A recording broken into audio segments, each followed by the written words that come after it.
Cambodia. Richard M. Nixon. Good evening, my fellow Americans. 10 days ago, in my report to the nation on Vietnam, I announced a decision to withdraw an additional 150,000 Americans from Vietnam over the next year. I said then that I was making that decision despite our concern over increased enemy activity in Laos, in Cambodia, and in South Vietnam. And at that time I warned that if I concluded that increased enemy activity in any of these areas endangered the lives of Americans remaining in Vietnam, I would not hesitate to take strong and effective measures to deal with that situation. Despite that warning, North Vietnam has increased its military aggression in all these areas, and particularly in Cambodia. After full consultation with the National Security Council, Ambassador Bunker, General Abrams, and my other advisors, I have concluded that the actions of the enemy in the last 10 days clearly endanger the lives of Americans who are in Vietnam now and would constitute an unacceptable risk to those who will be there after withdrawal of another 150,000. To protect our men who are in Vietnam, and to guarantee the continued success of our withdrawal and Vietnamization program, I have concluded that the time has come for action. Tonight, I shall describe the actions of the enemy, the actions I have ordered to deal with that situation, and the reasons for my decision. Cambodia, a small country of 7 million people, has been a neutral nation since the Geneva Agreement of 1954, an agreement, incidentally, which was signed by the government of North Vietnam. American policy since then has been to scrupulously respect the neutrality of the Cambodian people. We have maintained a skeleton diplomatic mission of fewer than 15 in Cambodia's capital, and that only since last August. For the previous 4 years, from 1965 to 1969, we did not have any diplomatic mission whatever in Cambodia, and for the past 5 years we have provided no military assistance whatever and no economic assistance to Cambodia. North Vietnam, however, has not respected that neutrality. For the past 5 years, as indicated on this map, as you see here, North Vietnam has occupied military sanctuaries all along the Cambodian frontier with South Vietnam. Some of these extend up to 20 miles into Cambodia. The sanctuaries are in red, as you note they are on both sides of the border. They are used for hit-and-run attacks on American and South Vietnamese forces in South Vietnam. These communist-occupied territories contain major base camps, training sites, logistics facilities, weapons and ammunition factories, airstrips and prisoner-of-war compounds. And for 5 years neither the United States nor South Vietnam has moved against these enemy sanctuaries because we did not wish to violate the territory of a neutral nation. Even after the Vietnamese communists began to expand these sanctuaries 4 weeks ago, we counseled patience to our South Vietnamese allies and imposed restraints on our own commanders. In contrast to our policy, the enemy in the past 2 weeks has stepped up his guerrilla actions and he is concentrating his main force in these sanctuaries that you see in this map, where they are building up the large massive attacks on our forces and those of South Vietnam. North Vietnam in the last 2 weeks has stripped away all pretense of respecting the sovereignty or the neutrality of Cambodia. Thousands of their soldiers are invading the country from the sanctuaries. They are encircling the capital of Phnom Penh. Coming from these sanctuaries, as you see here, they have moved into Cambodia and are encircling the capital. Cambodia, as a result of this, has sent out a call to the United States, to a number of other nations, for assistance. Because if this enemy effort succeeds, Cambodia would become a vast enemy staging area and a springboard for attacks on South Vietnam along 600 miles of frontier, a refuge where enemy troops could return from combat without fear of retaliation.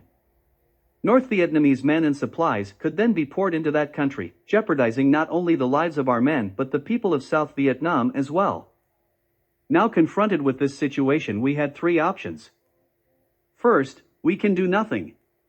Now, the ultimate result of that course of action is clear. Unless we indulge in wishful thinking, the lives of Americans remaining in Vietnam after our next withdrawal of 150,000 would be gravely threatened.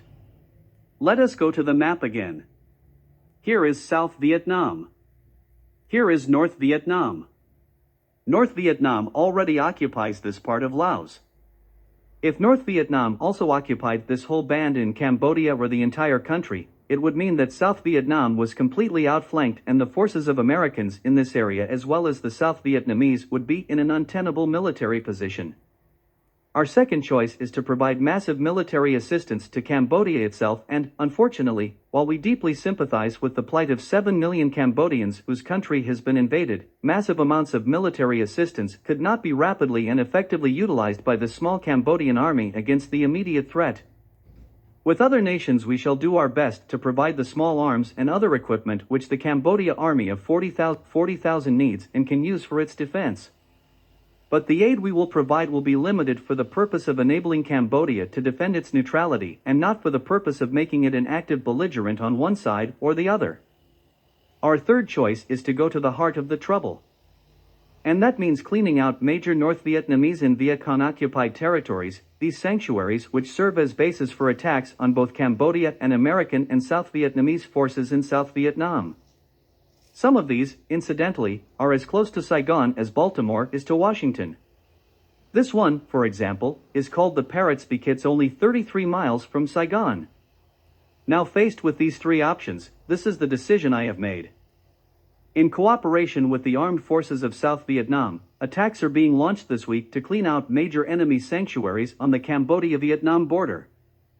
A major responsibility for the ground operation is being assumed by South Vietnamese forces.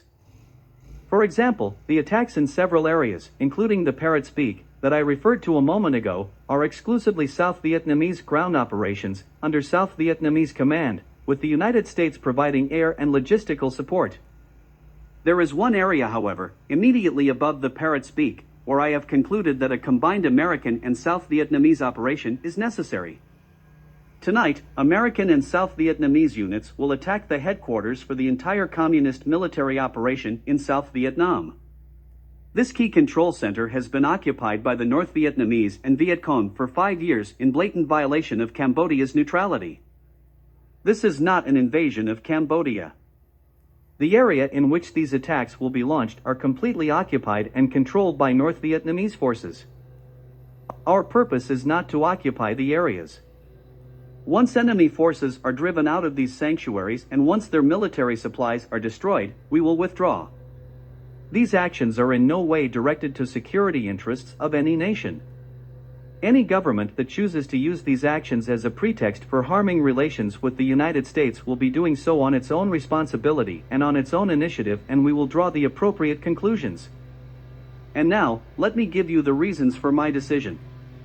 A majority of the American people, a majority of you listening to me, are for the withdrawal of our forces from Vietnam. The action I have taken tonight is indispensable for the continuing success of that withdrawal program. A majority of the American people want to end this war rather than to have it drag on interminably. The action I have taken tonight will serve that purpose. A majority of the American people want to keep the casualties of our brave men in Vietnam at an absolute minimum. The action I take tonight is essential if we are to accomplish that goal. We take this action not for the purpose of expanding the war into Cambodia, but for the purpose of ending the war in Vietnam, and winning the just peace we all desire. We have made and will continue to make every possible effort to end this war through negotiation at the conference table rather than through more fighting in the battlefield. Let's look again at the record. We stopped the bombing of North Vietnam. We have cut air operations by over 20%. We've announced the withdrawal of over 250,000 of our men. We've offered to withdraw all of our men if they will withdraw theirs. We've offered to negotiate all issues with only one condition, and that is the future of South Vietnam be determined, not by North Vietnam, and not by the United States, but by the people of South Vietnam themselves. The answer of the enemy has been intransigence at the conference table, belligerence at Hanoi, massive military aggression in Laos and Cambodia, and stepped-up attacks in South Vietnam designed to increase American casualties. This attitude has become intolerable. We will not react to this threat to American lives merely by plaintive diplomatic protests. If we did, credibility of the United States would be destroyed in every area of the world where only the power of the United States deters aggression. Tonight, I again warn the North Vietnamese that if they continue to escalate the fighting when the United States is withdrawing its forces, I shall meet my responsibility as Commander-in-Chief of our armed forces to take the action I consider necessary to defend the security of our American men. The action I have announced tonight puts the leaders of North Vietnam on notice that we will be patient in working for peace.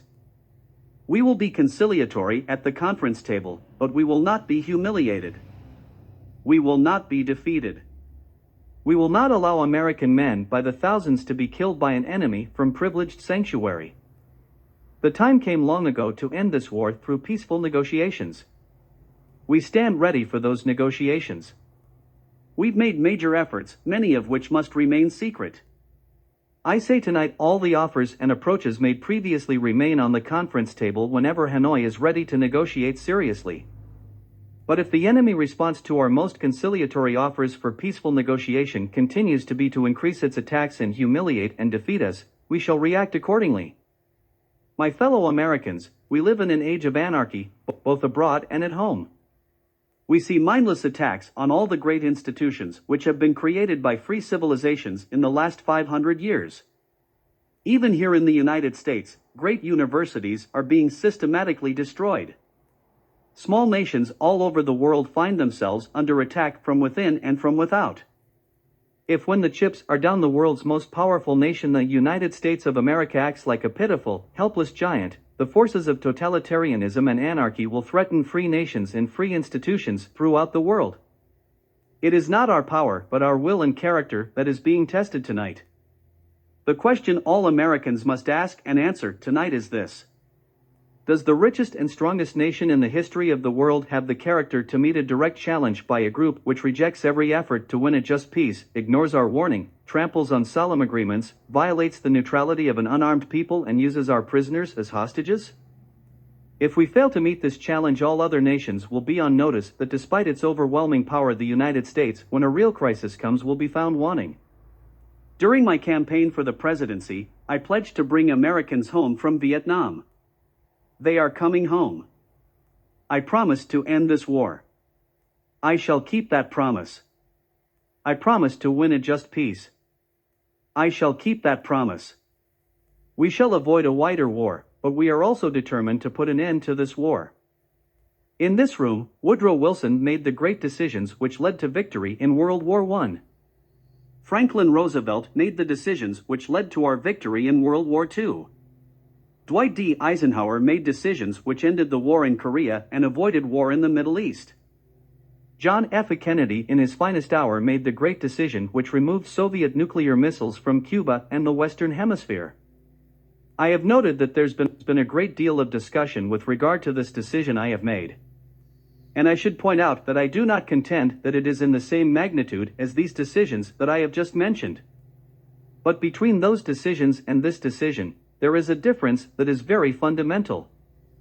In those decisions, the American people were not assailed by counsels of doubt and defeat from some of the most widely known opinion leaders of the nation.